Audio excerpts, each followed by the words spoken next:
Hello again, everybody. This is Steve, coming to you with some more writing tips. Tips, tricks, things to consider. Something I actually, and this is funny, this came up last night as I was recording my other video. After I got done, I had this thought, so I thought, yeah, let me go come up here with another quick video. Hopefully quick. It may just be quick, quote unquote, relative to how I think, but but the actual the thought was that one of the things that a lot of people overlook, and it is a big part of a lot of cultures. I think like literally every culture that this is, there is some part of this in there that drives the culture. That's either created by the culture or it creates the culture or a portion of it, and that is basically traditions, holidays, and festivals. And that can also push a story forward and be used as a major plot element. Case in point, Harvest Moss. That one's from my Off-Road Chronicles, and that one is well, it's a festival, it's a holiday, it's a tradition, but it's one that is a practical holiday, if you will.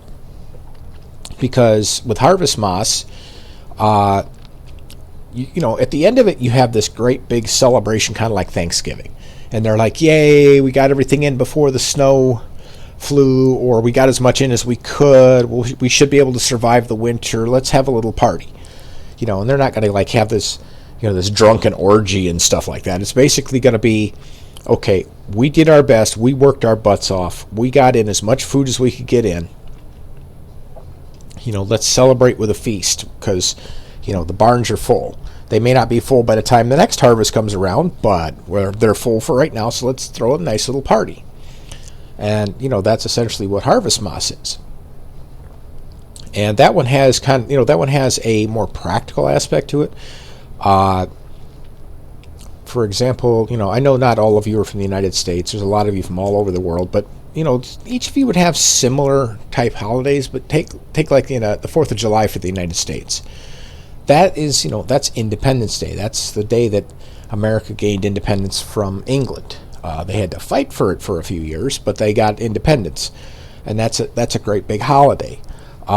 Christmas is globally recognized as the birthday of Christ. I'm not going to go into arguments of is that the correct date? Is that not the correct date? Because that can get into a whole huge argument of who's right, who's wrong, and stuff like that. But the point is, it's a holiday, regardless of when it's celebrated. It is a holiday, and it's in celebration of the birth of Christ. You have Halloween. That's something that witches and druids and other people like that, that's a celebration for them. Labor Day, that's for workers. Memorial Day, that's to remember veterans. Different things like that. And if you're doing a fantasy book or you're doing a sci-fi book, your local people are going to have various traditions. Those traditions may or may not culminate in a holiday. Israel has a number of different holidays. For example, theirs you have the seven feasts of the Torah. You have various feasts of victory, like Hanukkah's one of them. There's the more recent Kwanzaa from, I think, North Africa. Islam has its own. France has its own. Bastille Day, which commemorates a major event in French history. And, you've got others that have various holidays that come about for various reasons. You have vernal equinox, you have the solstice, the end of holidays. Holidays usually are meant to celebrate and mark a specific day of significance on the calendar. Some days are greater than others. Some days have partying and feasting and stuff like that, and others are just, oh, it's a date on the calendar. Like President's Day. We don't have people going out and getting drunk or partying or throwing big meals on President's Day. It's just, oh yeah, okay. Minor holiday. We recognize past presidents, and that's pretty much all it is.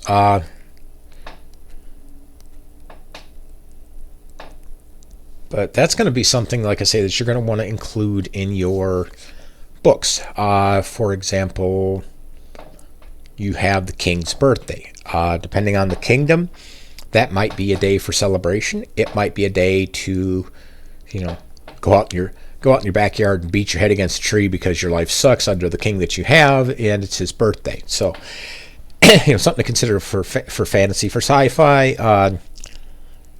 Just to throw something out there, let's say you've got a race that is really high-tech, really advanced. They've spread across the galaxy, but they celebrate, let's just call it Celestial Day. And it commemorates the day that the first warp drive flight happened, kind of like the flight by the Wright brothers at Kitty Hawk. But this is on this is where you've got a society used to be a single planet society, discovered warp drive, and the first day that the warp drive was actually operated. That's like a big social gathering, and it's like everybody has meals and beers and whatnot like this, and it's a big thing because that day, just like with the Wright brothers' first flight, that day when they did their first warp jump. Yeah, who cares that it was only 2 or 3 seconds long? That warp jump opened up the entire galaxy to this planet, because now all of a sudden, that 2 or 3 second warp jump is becomes the first stepping stone towards faster than light travel, longer distances, going between solar systems, exploring the galaxy, etc., etc. So, in their society, they might consider that to be something worthy of a holiday. And it could be a holiday of celebration because, we went from this single planet backwards little society to this galactic empire, republic, or whatever like that. And it was all because of that one event. Now, as regards to like traditions, traditions are not like holidays. They're, they might be celebrated on a specific day. They might be celebrated every day. So like maybe you got something that's like October 1st, and that's a special holiday, and everybody takes a day off and passes out candy and stuff like that. Or it could be something simple as every Sunday at 1 p.m., the whole family, regardless of what they're doing, regardless of where they are, everybody comes into mom's house, sits down, and they have dinner. That's a tradition. Another tradition might be like passing something down. Like I've got a book I'm working on, part of a trilogy called Empire. And in this one book, it's book 3 called Whalandria. There's a tradition among the whale ship captains that when their eldest child, or even really any of their children, come of age, they are given this little, and I'll show it to you here. I think that's the one. Nope, that's not the one.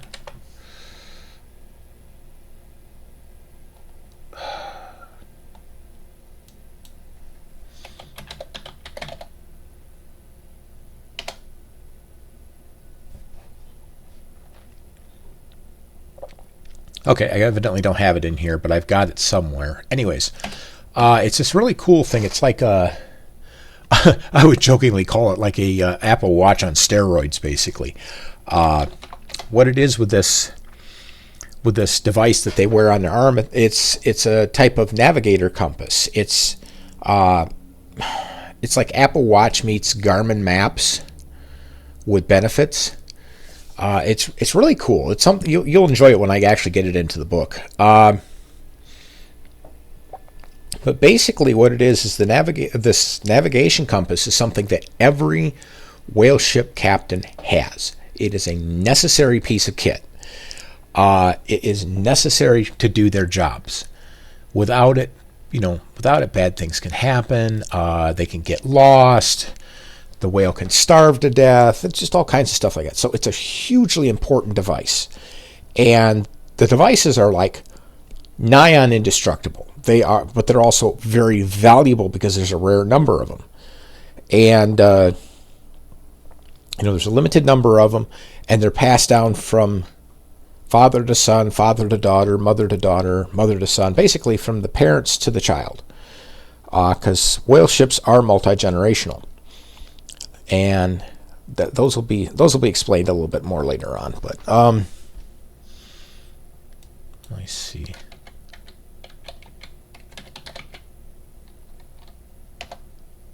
Okay, I don't have it in here yet. I'll have to plug that in eventually so you can see it. It's kind of cool, the idea art I have for that. But anyways, that's something, like I say, when the child comes of age, they hit 16 years old, they are given one of these compasses. But it's only given to the children that may or may not grow up to be the next whale ship captain. And I'm not going to spoil what that is. You'll have to see it. It's really neat. But anyways, that's a tradition right there. Handing that down. Maybe if you have a fantasy novel, you have a master mage, and he's teaching an apprentice. And at the end of the apprenticeship, the mage is given his first wand. Or if he reaches a stage of mastery, he's given a magic staff or a magic stone or something like this. And then that stone is passed down from person to person to person. Or that maybe not passed down. Maybe it's just something that they go down to the local magic stone mine, pull one out. And as a tradition, as soon as you graduate from those classes and gain your mastery or whatever like that, you're gifted this item. That's a tradition. Though, like I say, that's an important thing. One other thing that's really big in a lot of societies, especially more arcane societies, is annual festivals. Now, I'm not saying that all arcane, or all, that this only happens in arcane societies or primitive ones or anything like that, but you tend to see it more there than you do in the modern world. Now, that being said, you go over to Japan, and Japan has a summer festival every single year, and it's a huge thing. I mean, they get dressed up in yukatas, which yukata is kind of a kimono, or it's like kimono light, basically. It's a summer version of the kimono. It's not the big heavy outfit that they normally wear during the rest of the year. It's very lightweight. It's usually made of cotton or some lightweight material so that it breathes. It's comfortable. You're not walking down the street sweating to death. And they have these stands with sushi and takoyaki and bentos and all kinds of other food, and it's just this huge thing. They have also in the schools every year they have a school festival, which is kind of like summer festival in miniature version. Like at the end of their summer festival, they have a big fireworks show. Another big festival they have is what's called Golden Week.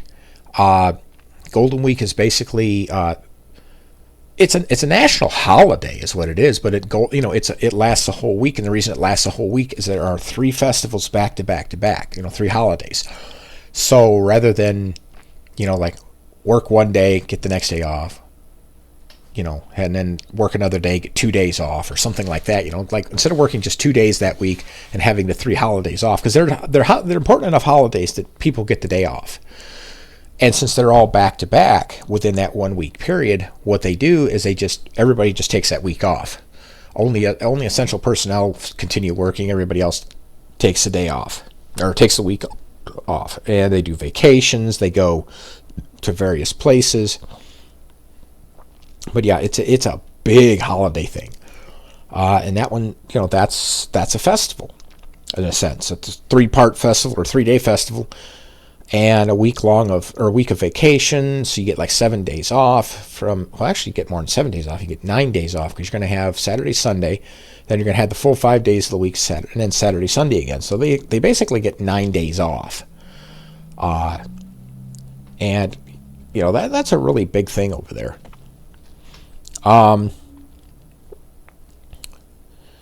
So anyways, that's something else to consider. Now, one other thing to consider that doesn't necessarily fall in under holidays and traditions is events. Now, those are still important, but when I say events, I'm talking things like football games. In the case of like Land of the Lions, they had Go Bat, which is kind of like rugby and football mashed together and played on an obstacle course. The actual sports field for this thing is a legit obstacle course. So you're not only having to try and run this ball back and forth and earn points and stuff. You're doing this on an obstacle course. So you've not only got people chasing you down trying to take the ball from you. You've also got all these obstacles you have to get past. And but anyways, that game aside, they have that to the Ixan is actually just to everybody on that planet. The Ixan initially, but then other people later on, like the Gorg and the Sadison. But that is a big thing for them. Like I say, it's not a festival; it is a tradition. And in the story, Tagani is this. I mean, he is like a Go Bat super fan. He never misses a game. If he can at all help it, because there's times things come up he can't help it, and he has to watch the game on reruns. But it's one of those things that he's a super fan, so he is not going to miss a game if he can help it. And that's an important element to that story about the fact that he's such a big fan of Go Bat. You could have other things where, it doesn't have to be a big sports event. You've got Off-World Chronicles, you've got the game of Plachen. You don't actually see it played. You're told what it is and what its importance is, but Plachen is an interesting one in the fact that this is a tradition played a lot or more by the elders than it is by the younger dragons. Because the elders have got the time to sit there and play games, because it's like a game of chess or game of Go or some other thing like that, or Chinese checkers, where you're going to be at that game for hours, and it's something that they do. That's a tradition that, and when I say tradition, it's not like tradition in the way we think of it. It's tradition that, every, maybe every Saturday we sit down and we play a game of Plachen. Or it's something like, in the afternoon, if we're bored, we've got nothing to do, we sit down and we play a game of Plachen. So, I'm trying to think of other things, which would be things you'd want to consider in your stories that fall under those three. But it's basically, like I say, it's traditions, holidays, festivals. And I'm trying to think.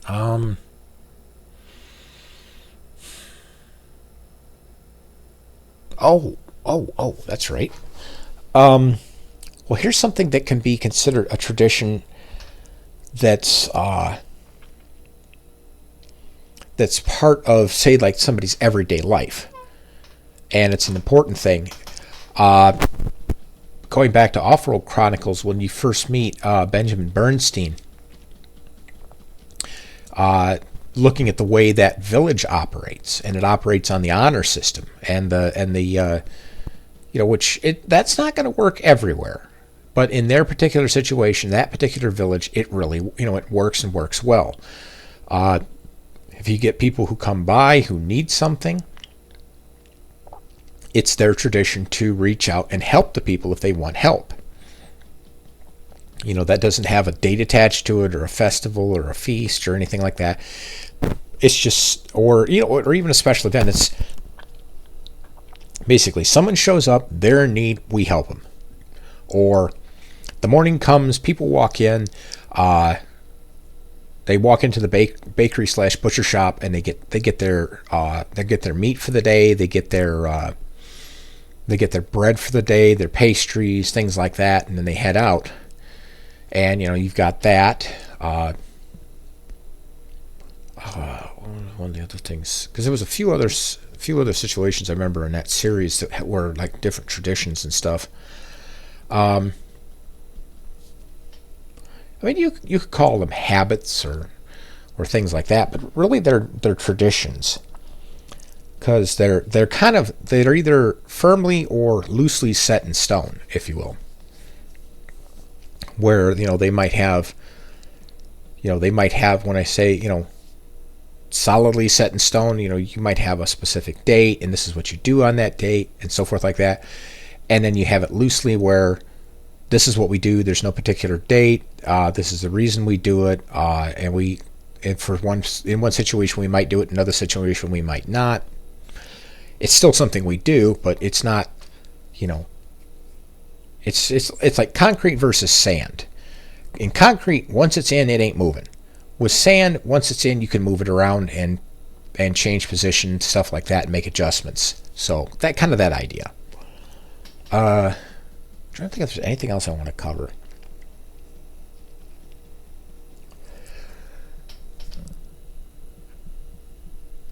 I think that's just about it. But anyways, like I said, that is an important part of writing a story, is including these. And you don't have to include it in every story, but in some stories, in some universes, in some worlds that you create, having those in the background, even if they're only lightly mentioned, having those is going to be a major driving force of your story, either directly through direct or indirect mention in the story, or just like I've done with other things that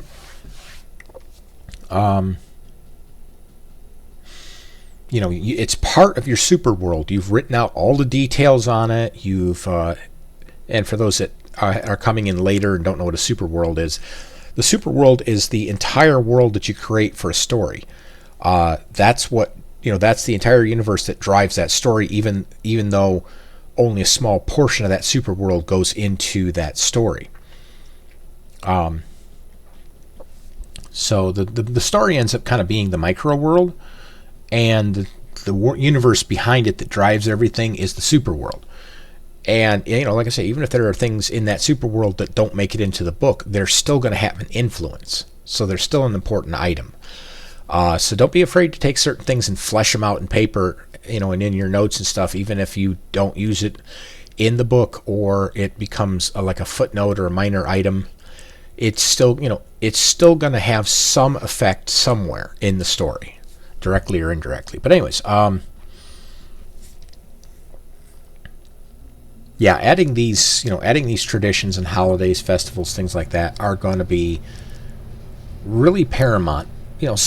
Some of them more than others, but they will drive your story. And I just thought of another good example of this, just real quick.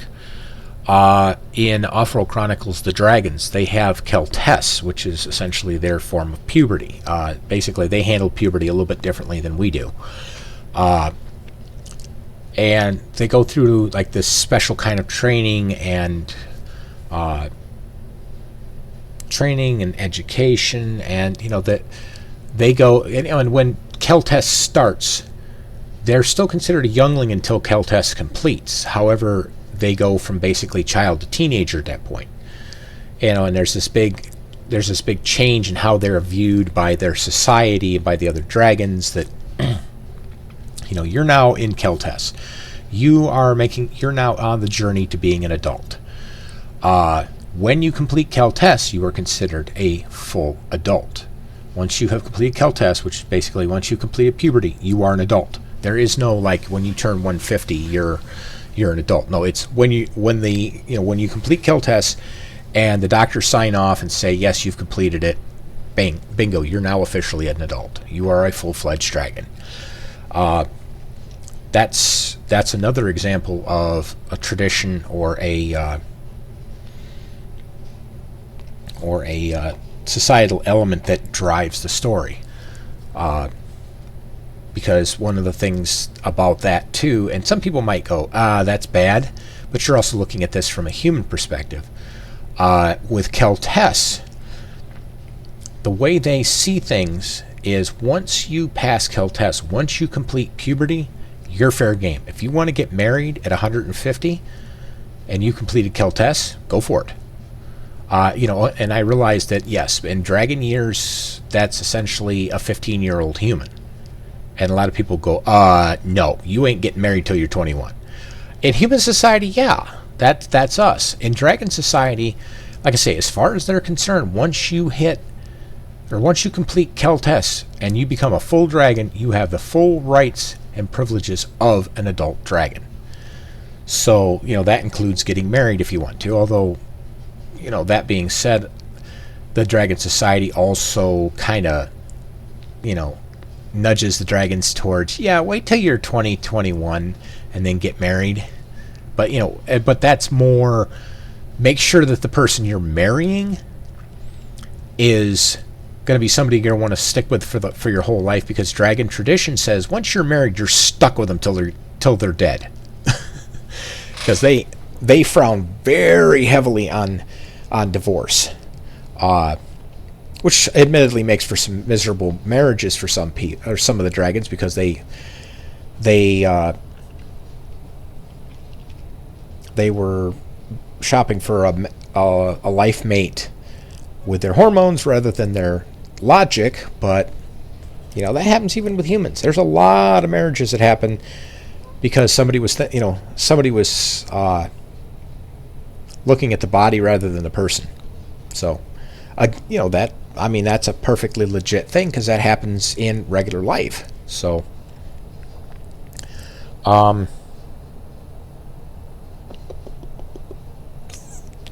had another one that I was thinking of that was a big one. This is another tradition, which it's kind of relatable to us humans. Is the dragons have king feathers, which those king feathers are a feather in like a garland shape around. Well, it's a line of feathers in a garland shape around their neck, and they're called king feathers because they're a unique feather. They're larger than the other feathers. They don't serve any practical purpose other than they're ornamental. However, the dragons put a huge, and I mean a huge, value on those feathers. So you don't just walk over, pop one off your chest and hand it to somebody else. Basically, a way to look at this is if you're handing somebody one of your king feathers, you're basically slapping a ring on that finger. If you get my drift, it's that important.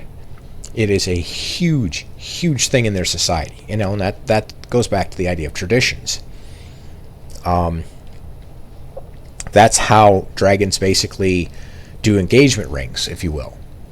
Because you see Maggie and Garloon, and it's kind of funny because Garloon does it to try and make Maggie feel better, but then you kind of, as you follow along afterwards, you realize that no, he didn't actually do that to try to make her feel better or to show her that she was, his friend. Because best friends will do that too, but it's kind of rare for the best friends. It's more, somebody that you're wanting to start dating and have them be your life mate and stuff. It's more the engagement ring type idea. Even though, but it's not limited to that, but that is where you see it mostly, is in that area. But if you have people that, like, you have two guys that are brothers, they might exchange, and they're just like glue. They're so close that they've exchanged king feathers with each other. Or you have best friends that they're the two best friends that are closer than a brother, and they've exchanged king feathers. So again, it's not something that's sexual. It's not something that's like strictly dating. It's The Japanese have a word for it called nakama, which is somebody who's closer than family. Kind of the whole closer than a brother idea, where it's somebody who is just on a whole other level of relationship with you. And that's kind of what the king feathers are, because there's not many of them, and therefore they're a very, very precious feather. And the nice thing about them is you can't, they don't get that garland until they're going through Keltess.